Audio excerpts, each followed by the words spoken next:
House Bill 2220. So I'll open that hearing now. And Chris, give us an overview, please.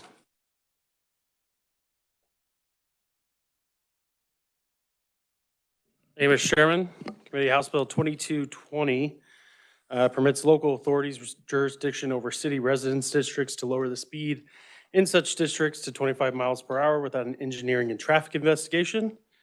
The bill amends KSA 8-1560, which is a statute that allows local authorities to increase or decrease certain maximum posted speed limits for certain districts and highways within that local authority's jurisdiction. Currently, local authorities can reduce the maximum speed limit in a residence district to 20 miles per hour after the speed limit is determined to be reasonable and safe based on engineering and traffic investigation. Residence district is a defined term in KSA 8-1456. Means territory contiguous to and including a highway not comprising a business district when the property on such highway for a distance of 300 feet or more is improved in the main with residences or residences and buildings in use for business. What the bill would do, as I said, would allow local authorities with jurisdiction over those city residence districts to decrease the maximum speed limit to 25 miles per hour without an engineering and traffic investigation. If enacted, the provisions of the bill would become effective July 1, 2025, and I'd be happy to stand for questions. Does anybody have any questions for the reviser? Representative Collins. Thank you, Mr. Chair. Is this the 25 miles per hour? Is that no more or no less, or can it be reduced to less than 25? Like say a city wanted to reduce it to 20. Could they do that under this? They still could, but reducing it more than past 25 miles per hour would require one of those engineering and traffic investigations. All right, thank you. Any other questions? Seeing none, we'll move on to the first verbal proponent will be Representative Francis Auerkamp. Welcome to the committee. Thank you, Mr. Chairman. Thanks for the hearing and also flexibility on your schedule. Appreciate that a lot. So the current process for a city to drop its speed limits in a residential area has some there's a cost involved, and also from my perspective, being on a city council for I think 12 years now, it's a bit confusing, and there's a little bit of unsure aspect to it. It requires an engineering study, but does a city have to do an engineering study on every single residential street or just a few? And then based on the engineering study that comes back, does the city have to do exactly what the engineering study suggests or recommends, or does it have flexibility? Our city attorney kind of isn't quite sure. There's a little bit of gray there. And I think there's a little bit of an interest from cities, certainly in Kansas and around the country. City of Wamego just did an engineering study, and they lowered their residential streets down to 20 or 25 based on some of the recommendations. The city of St. Mary's, which I'm still on the city council there, we're looking at lowering the residential streets down to 25. Preferably, some members want 20. But still, there's that cumbersome, costly process of getting the engineering study, and then what exactly do we have to do to make sure that we're following the statute and our city attorney can back it up if somebody receives a ticket or all that good stuff. So looking at it, and then over the summer, I asked research to dig into it a little bit. I kind of said, well, maybe we just give cities a little bit more flexibility without requiring an engineering study to maybe not go down to 20 miles per hour, which some might see as excessively slow, but at least allowing cities to drop it down to 25 miles per hour in their residential areas. And it's kind of maybe a safety concern that is reasonable with residential areas. Sometimes people park in the streets and you have kind of one-way traffic here and there throughout the whole area. Yeah, I'm a little hesitant on the bill personally, a couple different reasons, but at the same time, I try to look for trends just during my time here and doing some Google searches. There are cities around the country in the Midwest that are moving towards the 25 miles per hour in the residential area. So I think it's not just me, it's not just Potawatomi County, but I think it could be something that we're seeing around the country, so there might be an interest and a benefit. So we'll save some cost if this passes, but also give a little bit more flexibility to the cities and I think add some clarity. So happy to stand for questions, Mr. Does Chairman. anybody have any questions for Representative Howard-Camp? Representative Hoy. Thank you, Mr. Chair. I'm just curious what, and maybe, I guess maybe I should have asked this through the revisor too, but just in your community, what are we talking, the current speed limits that we're looking, how fast can someone go and typically in a residential area? So thank you, Mr. Chairman. Representative, in residential areas, I believe the speed limit is 30 miles per hour. And in order to lower it, we're required to do an engineering study. So right now, all the speed limits in our residential areas are 30 miles per hour. Thank you. Representative Hoheisel. Thank you, Mr. Chair. Thank you, Representative Camp, for bringing this today, and I apologize for being late. But you mentioned in your closing comments cost. I know you're familiar with local governments. How much money usually does an engineering and traffic investigation cost? Mr. Chairman, so it depends on how broad it goes. It's not a lot, but it goes back to a little bit of the question of how many streets do we need to have the engineering study on in order to cover our entire city? I've asked that question several times. I've not received an answer that's clear because it's not really clearly defined in statute. So for the city of St. Mary's, for example, we're looking at, it's not a big cost, like I said, $6,500, and I believe that's 2, maybe 3 streets. But there are, several hundred streets, depending on how you want to carve it up. So that's just 2 or 3. So a couple $1,000s a street is an estimate, but I think it's going to vary based on the time, the situation. I appreciate that. Thank you, sir. Thank you, Mr. Chairman. Representative Hobson. Thank you, Mr. Chairman. Thank you, Representative, for your presentation. When you talk about actually doing a study on 2 to 3 streets within, does that actually include, will the study actually include like streets in the downtown area, or just only residential? That's because there are some small towns that actually have, it's kind of like incorporated, like residential into downtown. So thank you, Mr. Chairman. Representative, on the study, I think we have to go back to the definitions of the various areas within a city. So a business district can go down to 20 miles per hour, I think, without an engineering study, if I understand correctly. So this isn't business districts. This is not state highways. This is simply city-run residential streets. So these are, and it's clearly defined just what those are in statutes. But just think residential areas, family homes, and that's pretty much what this would cover. Does that answer your question, sir? For now, I'll ask you later. Representative Minix. Thank you for your presentation here. Reading ahead in the written comments, there's some comments about counties potentially having the same possibility in situations where a small school is located outside of the city limits and the county would like to reduce the speed at those rather than having a traffic study done, or if there's a detour off the state highway. Many times on sand or gravel roads, the dust and the other things that create problems, especially when there's increased traffic. It may not apply to your bill, but if we pass your bill, it makes sense to me that we try to do the same thing for the counties.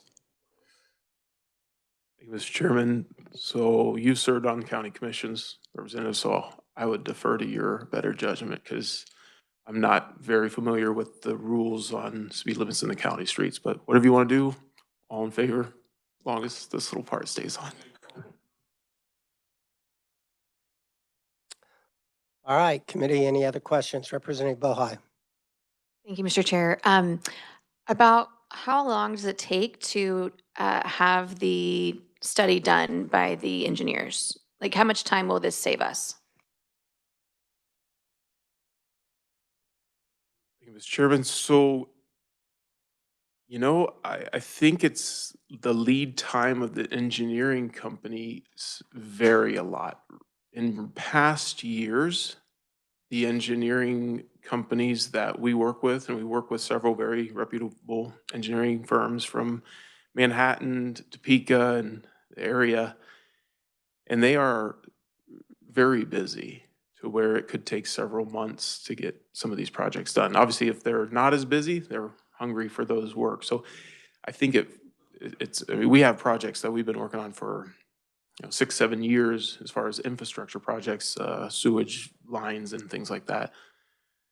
This one, I think the city of St. Mary's approved this study in January, and it still has not been scheduled.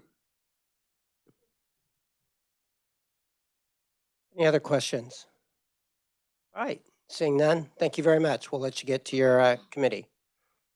Next on the agenda, we have Wendy Stark with the League of Kansas Municipalities. Welcome to the committee, Wendy. Thank you, Mr. Chairman and members of the committee. I'll be very brief. The League of Kansas Municipalities has been publishing the standard traffic ordinance for Kansas City since 1960. And it really is it's designed to provide a comprehensive traffic code for Kansas cities and includes all statutory traffic ordinances. And so we have at least been following very closely everything that happens in this committee since 1960. But this bill actually aligns with two principles that we think are important to cities. One is safety and on residential streets. The other is constitutional home rule powers and their ability to address issues in a way that is responsive to residents. And we support allowing cities to adopt ordinances that best meet the safety of their residents. And if there is a cost savings, that's a benefit. And with that, we support this bill, and I'd be happy to answer any questions at the appropriate time. Do we have any questions for Wendy? Oh, Representative Essex. Thank you, Mr. Chair. Thank you for being here. I just had a curious question. I know that Representative Awer-Camp represents local government, but if the state gets involved with lowering speed limits and this becomes the way everybody does it, is that superseding local home rule? I mean, is that the state just, I'm going to change them all for this city type of thing? Do you think the members of the municipalities would be not favoring this legislation? Just curious, your thoughts on that. I understand saving money, but superseding local government and going straight to the state. I think this allows the cities who would like to lower a speed limit that maybe cannot afford that engineering study, or that engineering study is the scope and the length of time it would take, the size of the study itself, as well as the length of time it might take to get that study. It allows them the opportunity to choose. No one has to lower any speed limit. This would just allow them to do so. Does that answer your question? Okay. Any other questions for Wendy? Okay, seeing none, thank you very much. Hey, Chris, I was just reading your memo.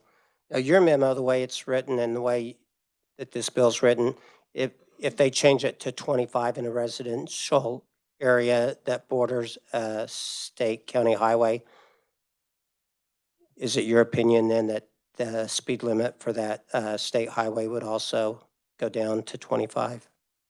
So you have something in here about it means a territory contiguous to and including a highway not comprising a business district.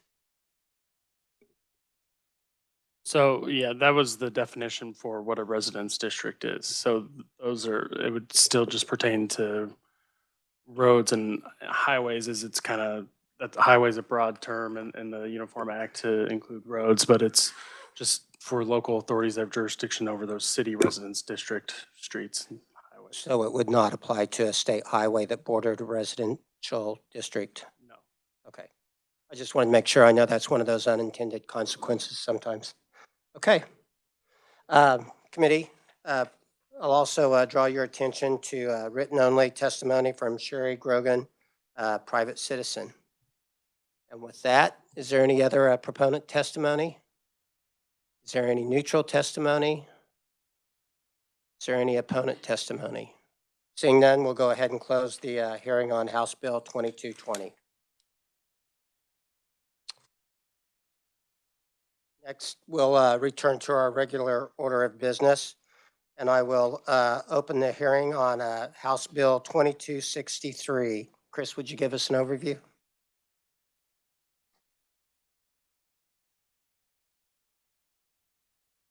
Thank you, Mr. Chairman. House Bill 2263 designates a future interchange on K-10 Highway as the Chris Norton Memorial Interchange. So the bill provides that the interchange, the Chris Norton Memorial Interchange, will be designated on the interchange that will be constructed as part of the K-10 Highway Expansion Project. And that's located at the existing at-grade intersection of K-10 Highway and Wakarusa Drive in Douglas County. As usual, the highway signs designating the interchange would not be placed until the requirements of KSA 68-10, 114 are met. That provides 100% and an extra 50% for 100% of the cost of the signs and an extra 50% for future maintenance and replacement. Until those signs are placed, or until the secretary receives that money, those signs won't be placed. The provisions of the bill become effective July 1, 2025. I'd be able to stand for questions. Anybody have any questions for Chris? Seeing none, we'll continue. The fiscal note is included in here, and it looks like it's around $10,000. So with that, we'll move on to proponents. Our first proponent is Calvin Reed. Welcome to the committee, Mr. Reed. I guess you're not here as secretary today, if that's correct. Thank you, Mr. Chairman, members of the committee. That is correct. Today I will be addressing the committee as citizen and KDOT employee, Calvin Reed, not Secretary Reed. It is a huge honor to be here today to be a proponent for this testimony, for this hearing. I'm going to go ahead and read my testimony and add a few comments at the end. I know there are a lot of written testimony regarding this, and I'll just get right into it. Placing memorial signs on our roadways and interchanges is an important part of how we recognize Kansas citizens and their contributions to the success of our state. These designations are typically reserved for political figures who have had a meaningful and positive impact on the communities they serve. Often unrecognized are the dedicated public servants who are responsible for the services that we as citizens of Kansas come to expect. And it is with this spirit of gratitude to the many public servants at the Kansas Department of Transportation that I proudly provide proponent testimony for House Bill 2263 designating the future interchange of Wakarusa Drive and 27th Street and Wakarusa Drive, 27th Street and US 40 K10 as the Chris Norton Memorial Interchange. I had the distinct pleasure of working with Chris Norton when I started at KDOT in 2002. He's not your typical engineer. Chris always brought a thoughtful, empathetic, and practical attitude to problem solving. This allowed him to relate and communicate to a wide variety of public audiences, from farmers in Southwest Kansas to city officials in our larger cities. His get-her-done attitude kept large, complicated road and bridge projects moving forward. Because of this, Chris was respected across our industry, both inside and outside the agency. His impact was felt across the state in the hundreds of projects he designed and managed. In a public meeting for the South Lawrence Trafficway, I personally witnessed Chris defray a very tense situation where an adjacent property owner was upset by the potential impacts of the project to their property. In this instance, Chris promised to go back and look at options that would lessen the impact, and he followed through. In a follow-up public meeting, after seeing the adjustments made, the same property owner hugged Chris and thanked him for his efforts. Anytime we at KDOT work on a project close to home, it takes on special significance, and the South Lawrence Trafficway was no different for Chris. This project was less than a mile away from his home and adjacent to the softball fields that he often played at during the summer. The memorializing of this interchange is an appropriate legacy for Chris and his fellow public servants. I'd just like to add a few other comments. First of all, I know that Chris's family is here. I'd like to just point to them. I'll let them introduce themselves if the committee wishes. They were not able to provide testimony here, but I know that they are strongly in support of this. Chris has very strong family support, family both biological and at KDOT. Chris was a very important part of our family. He sadly passed away about a year ago now to cancer. Meanwhile, continuing to serve at KDOT really almost up until the last day. He was an active part of so many projects, so many lives at KDOT. Just a very meaningful person for all of us that started at the agency at a certain time. And he really taught me personally the importance of being a good listener, an empathetic ear when we meet with the public and talk to them, and really trying to address problems first. And with that, Mr. Chairman, I would be happy to answer any questions. Do you have any questions for Secretary Reed? Seeing none, would you like to have the family introduce themselves? Why don't you guys come up and introduce yourselves?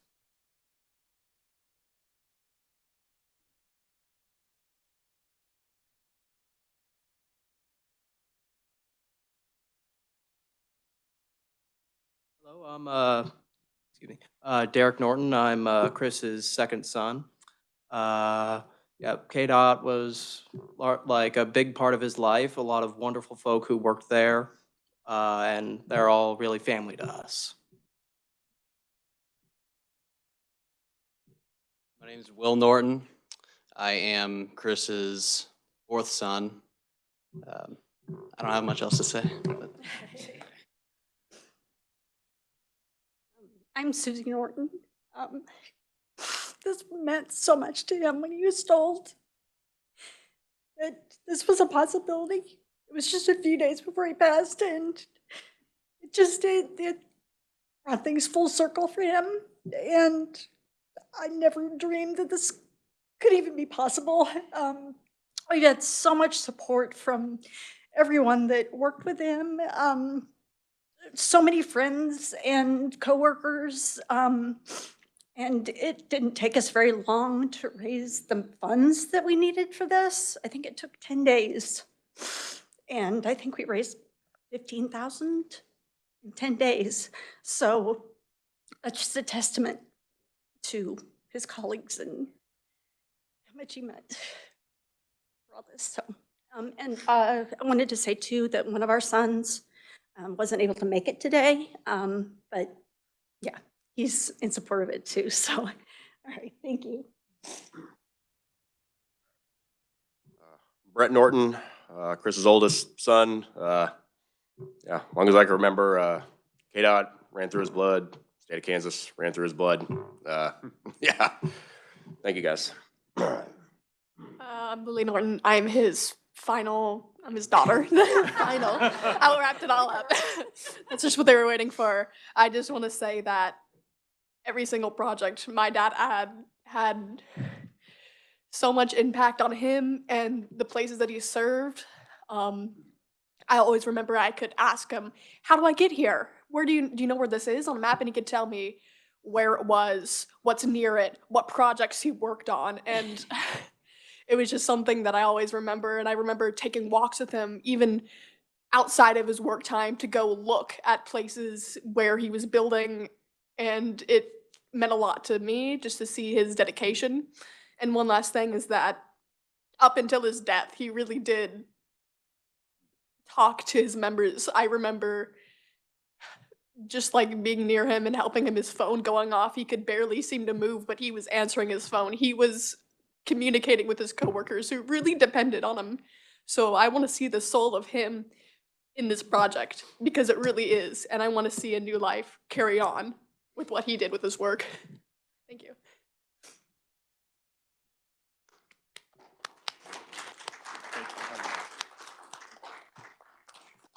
You know, I just want to tell you guys while you're here, I know your father and husband had a great impact on KDOT. You know, anytime the secretary considers him a mentor, it was a positive influence.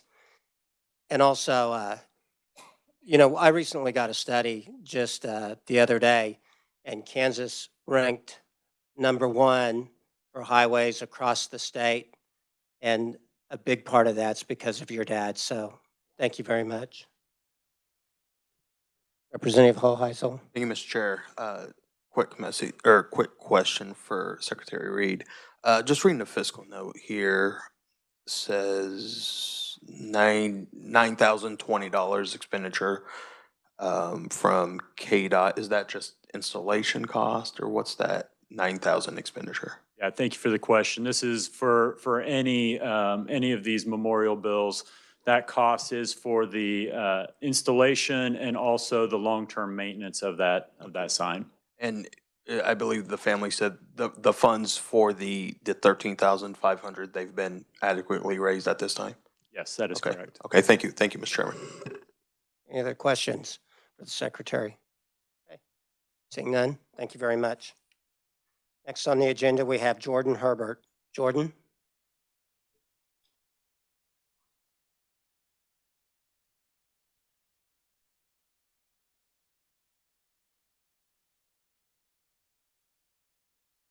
There we go. Thank you. My first time. Good afternoon, Mr. Chairman and esteemed members of the Kansas House Transportation Committee. I will reiterate some of the points the private citizen Calvin Reed said earlier and elaborate on a few of those.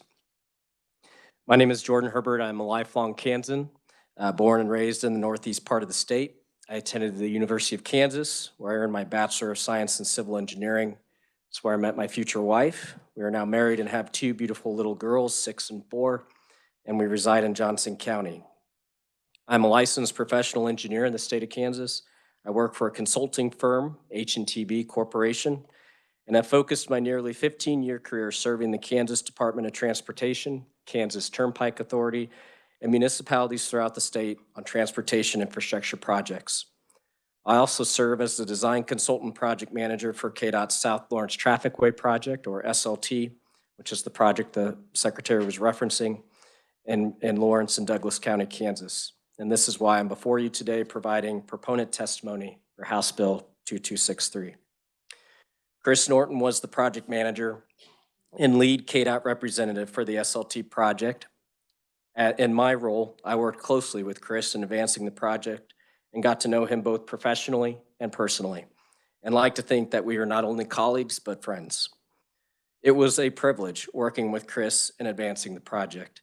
His professionalism, intimate knowledge of the corridor, interaction with the public were all truly admirable. The project has been ongoing for decades, but during Chris's leadership on the project, the much needed improvements have come to fruition and construction is in process.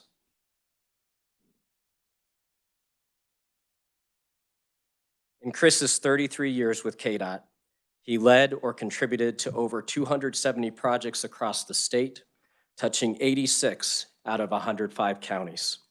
He touched so much of Kansas's infrastructure. Not only will his impact to the physical infrastructure last decades, but Chris mentored a generation of KDOT leaders and designers. He always took the time to mentor others in the right way of project development. Most notably, his attentiveness and collaboration with those most impacted by the projects. Through my time on the SLT, Chris represented all of the KDOT's best qualities in his technical knowledge and passion for transportation. But what will always stick with me is his commitment to engagement with the public, especially those most impacted. He would spend hours across kitchen tables, on the phone, responding to email, whatever it took to understand concerns and try to address those concerns to the best of the team's abilities. On the screen, and the SLT has and will impact the Lawrence community significantly. On the screen, the orange shaded areas highlight safety, operations, and improvements along the SLT that leads to better operations on the turnpike, the future growth opportunities in the immediate vicinity of the SLT. The yellow areas highlight how the SLT improvements relieve congestion and operational issues along 23rd Street, the main east-west route in Lawrence, providing a better quality of life and travel times along local routes. And the SLT has allowed for the possibility to reconnect with areas of the county south of the SLT, promote connectivity between recreational areas, and better access to emergency services. Chris was tied to the Lawrence Community Beyond projects as he was instrumental in promoting KU's Innovation Campus, helping KDOT become a founding tenant. He also served seniors through Meals on Wheels, helping support some of Lawrence's most vulnerable citizens. Lawrence was Chris's home, his community, and while Chris's project experience reaches far across Kansas, the SLT was of particular importance to him. For most of the people impacted, Chris called neighbors. As he lived within the project study area, played and took his children to the nearby sports complexes, and his children attended the elementary and middle schools where many of the public meetings were held, given its proximity to the project. Chris had a tremendous impact on the design of the K-10 and Wakarusa interchange in particular. Chris personally experienced the challenges of the existing intersection and was committed to the urgent need for a safer interchange. Recognizing the original interchange design's potential impact on nearby residents, Chris took the initiative to advocate for a more community-friendly approach. His leadership and dedication were instrumental in ensuring the interchange's final design met the needs and concerns of the public. Throughout the SLT project's history, there were many KDOT project managers, but Chris's influence on the project improvements is unmatched. He single-handedly addressed a primary public concern regarding the interchange design. As you will likely glean from both written and verbal testimony, Chris's impact to transportation in Kansas is admirable. And fittingly, as we approach the national recognition of engineers during Engineers Week, or E-Week, next week, February 16th, I urge you to support this legislation dedicating the future K-10 and Wakarusa interchange because of Chris's direct impact to the improvements at the interchange and his unmatched commitment and dedication to serving his community and the public's interest on his work throughout the state. I am honored to stand before you and provide proponent testimony on this bill to honor and memorialize a man and engineer who served his community and the state of Kansas beyond expectation. Thank you for your time today and your consideration for this bill. Does anybody have any questions for Jordan? Representative Proctor.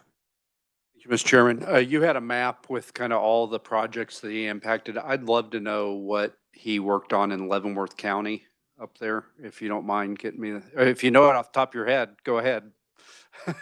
But if you don't, I'd love to know what he worked on, just so when I'm driving by it, I know that guy had something to do with it. Thank you, Mr. Chairman. I do not know off the top of my head, but we can find that information out. Thank you very much. Thank you, Mr. Chair. All right, other questions, comments? Seeing none, thank you very much, Jordan. Next on the agenda, we have a verbal testimony from Wayne Goodmanson. Wayne, are you in here? Okay, maybe that's supposed to be written. Do we have any other proponents in the audience with testimony? Yeah. Hey, how are you doing, Dan? Come on up and introduce yourself. Did you turn in written testimony? Okay, if you could get us something, we'd appreciate it. Thank you, Chairman and Committee. Sorry, I did not have an opportunity to submit written testimony. I'm Dan Schurslick. I worked at KDOT from 1979 to 2013. I'm currently retired. Numerous positions at KDOT. One, I retired, I was the Director of Engineering Design. I was quite fortunate to hire Chris. Also promote him twice from design engineer to squad leader. Also in the field, I was district engineer. As a district engineer, I must state that you don't put up the signs for any interchange, okay? Because you have to maintain them, as Secretary Reed would know. So they need to definitely be worthy. And this one is worthy. Chris, as I would say with fellow employees that work for me, he did bleed orange, okay? That guy, you'd see him anytime, even after hours, and he'd talk about it. I had the opportunity to work with Chris on this project numerous times, from field checks to design checks to ultimately the director's name gets on it. So I couldn't support this more than anyone than Chris Norton. He was a hero. I have to echo what Secretary Reed said, I would call him a mentor of mine. Yes, he was an employee of mine that reported to me, but he was a model design engineer. You folks should be so, so proud of Chris. All he thought about was KDOT, but he also thought about his family a lot too, and all those children that I got to meet. So sorry for the not being able to prepare. It's been a busy time. I've actually been out of state the last 2 weeks. When I saw this was coming up, I made sure I called Michael and said, can I come up and at least say a couple words without being prepared. So sorry about not being prepared, but if there is an individual that I managed and have already worked with, Chris Norton would be right up on the top of the totem pole. So thank you for your time. And again, sorry for the impromptu You're fine, Dan. presentation. Thanks very much. And Dan, you're still the executive director of CAPA, aren't you? Yeah, I Didn't mention thought, my current role, I worked for KDOT till 2013. I'm currently the executive director of the Kansas Asphalt Pavement Association, so still very involved with industry. Yep. Okay. Thank you very much. You know, and I know sometimes when we're going through the day-to-day work up here at the session, I think we don't take the time to recognize how important our employees at the state of Kansas are to the success of our state. So, and it's glad to know that we have an opportunity to recognize someone as special as Chris on this. So, is there any other? Yes, Representative Bohai. Thank you, Mr. Chair. I just wanted to say that I'm pretty sure once this happens, I will be driving on it, by it, to get to the Capitol every day because I'm coming from Olathe. So now I know the story. Thank you. All right. Hey, if you'll notice on the S drive, there's over 20 other written proponents on this. And if the family wants to stick around, you know, it's late in the session. We may take emergency action on this one before we go home today if you want to be here for that.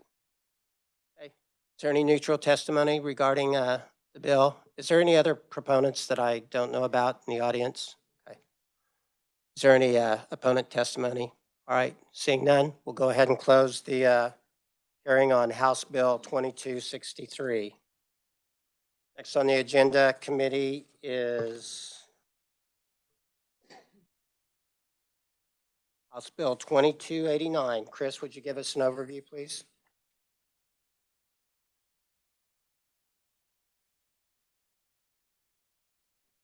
Thank you, Mr. Chairman. Committee House Bill 2289 modifies provisions related to the issuance and production of license plates.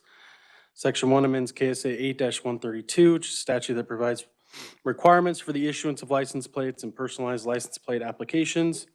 Currently, a person is allowed to be issued 2 personalized license plates upon proper applications that are made not less than 60 days prior to such owner or lessee's renewal of registration date. House Bill 2289 would modify that requirement by allowing a person to only be issued 1 personalized license plate, and the application for such license plate would be made at renewal of registration date. Section 1 also removes a provision allowing a person to display that second personalized license plate on the front of the person's vehicle. Section 2 amends KSA 8-134, statute that provides for renewal of registrations and issuance of license plates for such renewals. Section 2 would remove a provision requiring license plate decals that are affixed to license plates to contain the letters designating the county in which such vehicle is registered. I know this committee had a lot of discussion on that.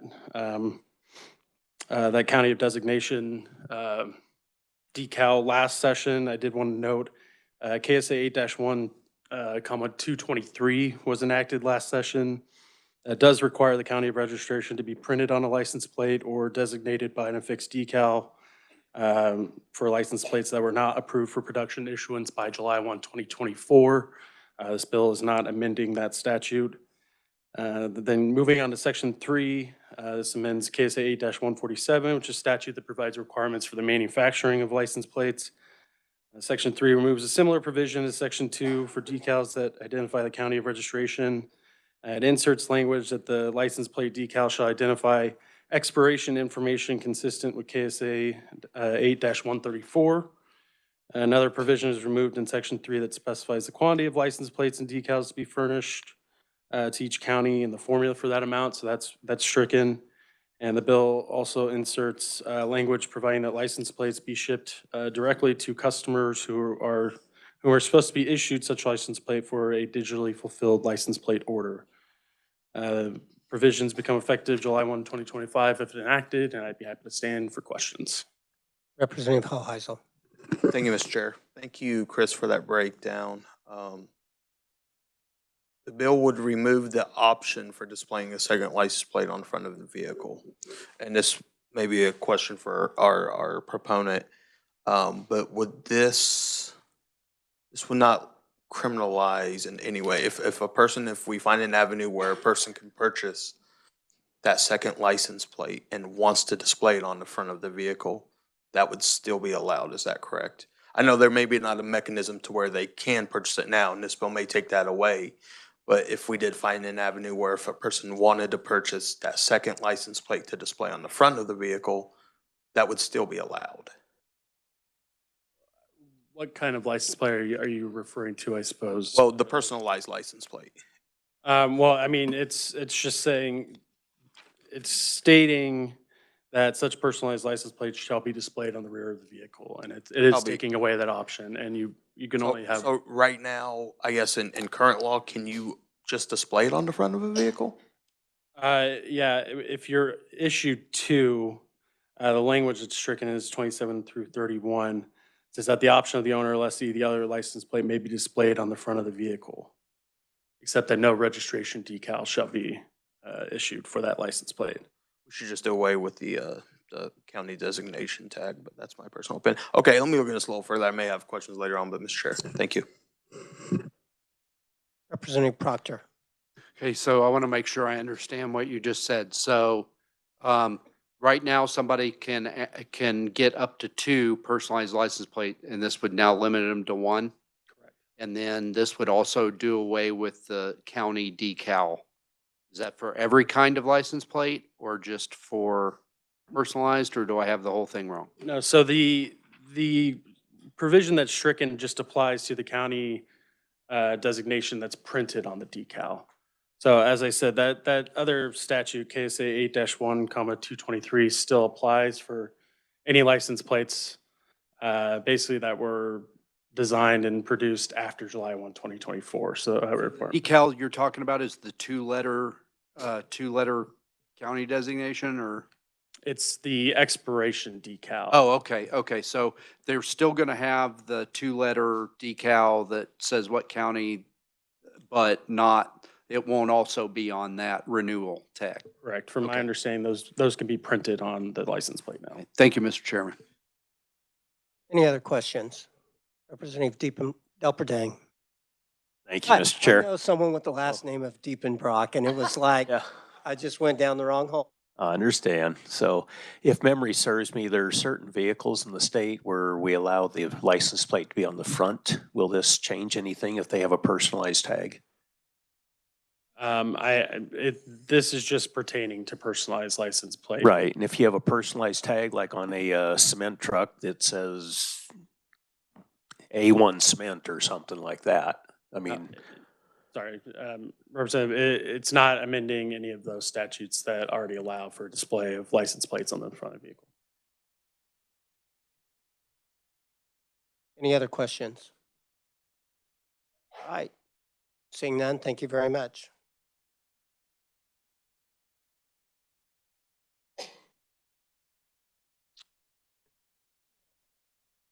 And if you'll review the fiscal note, it says there was no fiscal effect on agency operations. And with that, we'll bring our proponent, Deanna Shepard, Vehicle Services Senior Manager at Department of Revenue. Welcome to the committee, Deanna. Thank you, Mr. Chairman and committee. Thank you for letting me come forward as a proponent for the testimony of House Bill 2289. I will hopefully be able to answer some of the questions that were just put out previously. This bill is basically, we consider it a cleanup bill. These processes have not been going forward since DLPP, digital produced plates, and also since the movers application came live in 2012, May of 2012. So they are no longer relevant. Could you explain what the movers thing is? The movers application is the application that we do all of our title and registration work through now. It replaced the old VIP system in May of 2012. So those processes are no longer relevant. That's why we're asking for this bill. Section 2E and Section 3C of the bill removes the requirement of the registration decals carry a county designation. And to help with some of your questions, I did bring some examples of registrations and the decals, and I'll give a couple to each side.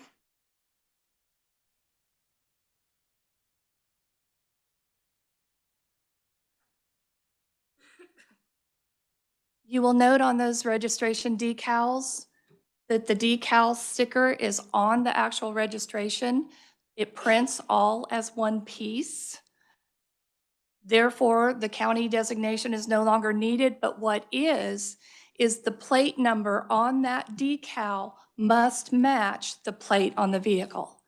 And that is how we eliminate fraud on those decals. And just to show that the county designation will not go away, I have brought you a couple of samples to show that the county will be printed on all plates that are digitally printed. So,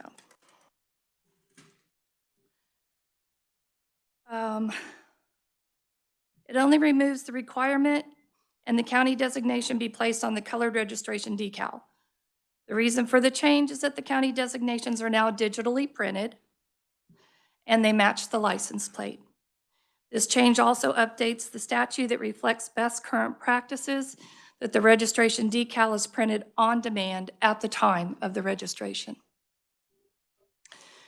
The reason DOV is no longer issuing two personalized plates is two reasons. First, the vehicle owners most vehicles today do not have a front bracket. So if you wanted a front plate, you would have to add that bracket, which is a cost. Second of all, Kansas does not require front license plates except on truck tractors. Issuing two personalized plates created issues with law enforcement. I can tell you that two plates were only issued for less than 8 months. That was back in the 1999-2000 cycle with the Buffalo personalized plates. And several of our constituents got pulled over by KHP and were told to remove that front plate because it was not legal in the state of Kansas. So it was a very short-lived, less than 8 months. We also, like I said, haven't printed the county on the decal since mover system went live in 2012. I can now stand for any questions. Go ahead, Representative Proctor.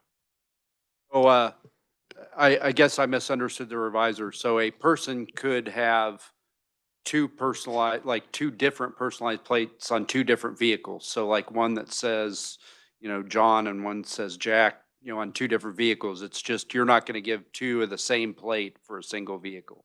Correct. Okay. What we found happened was if they didn't have a front bracket on their car, they just put that same plate text on another vehicle they owned. Therefore, they got pulled over because that plate did not match the vehicle. I found out the hard way that people are very attached to their personalized plate. So I just want to make sure I wasn't denying anyone the ability to get a personalized plate that they wanted. Thank you, Mr. Chair. Representative Hoheisel. Thank you, Mr. Chair, and thank you for your testimony, Dan. You've solved all my questions, answered all my questions, but I will take this opportunity for a cheap plug. Where are these plates printed? They're printed in Wichita at Centers Industry. Center Industries is a very, very proud business of the 97th District in Southwest Wichita. They do great work with our IDD community, which is a very, very special topic to me. I believe half their workforce, they strive to get half their workforce from the IDD community. They pay them a good wage. They treat them well. So I just wanted to give a quick, cheap plug to Center Industries in Southwest Wichita. Thank you so much. You're welcome.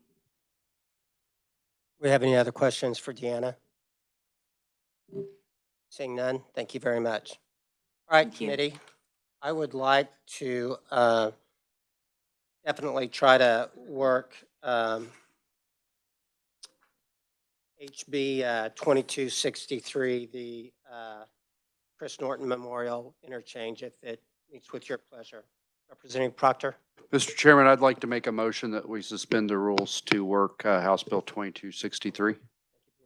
Is there any discussion? If not, all those in favor of the motion say aye. Aye. All those opposed, no. Motion carries. With that, we're on House Bill 2263. Is there any discussion? If not, is there a motion? Representative Essex? I move that we pass HB 2263 out of committee favorably.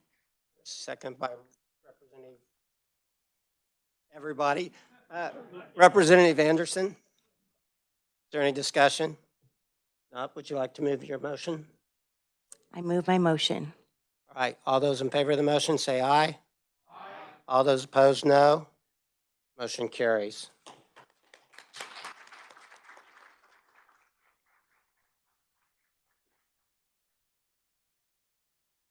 Now, go ahead and leave, Henry. You know, you're going to complicate things. Representative. Yes, Representative Weigel. Thank you, Mr. Chair. I'd like to have my vote recorded as a yes. All right. Representative Weigel wants to be recorded as yes. Representative Hobson would like to be as a yes. Anybody else want their vote recorded? Representative Doperdang? Okay. Hey, let's change this. Does anyone want their vote recorded as a no or not recorded? If you don't want your vote recorded, raise your hand. Yeah, all right. Moved right on through that. Also, in the interest of time, does anybody have any objection to working the cleanup bill on the license plate? I don't want anybody to feel forced into it. But everybody comfortable with it? All right. So I'll make a motion that we suspend the rules and work House Bill 2289. Second is by Representative Helgerson. Is there any discussion? If not, all those in favor of the motion say aye. Aye. All those opposed, no. Motion carries. So now we'll take up House Bill 2289. Are there any amendments? Seeing none, is there a motion? Representative Essex? I would like to make a motion that we pass HB 2289 out of committee favorably. Is there a second by Representative Helgerson? Any discussion? If not, all those in favor of the motion say aye. All those opposed, no. Motion carries. And I am not so sure that I want to do that with HB 2220. So with that, committee, we've completed our work today. I have no intention to meet tomorrow, and I watch your calendars, but I doubt that we'll meet Monday either. So anyway, I want to thank everybody for your work before turnaround. I think we did a lot of good work, and thank you for your attendance and participation. So with that, committee, we're adjourned.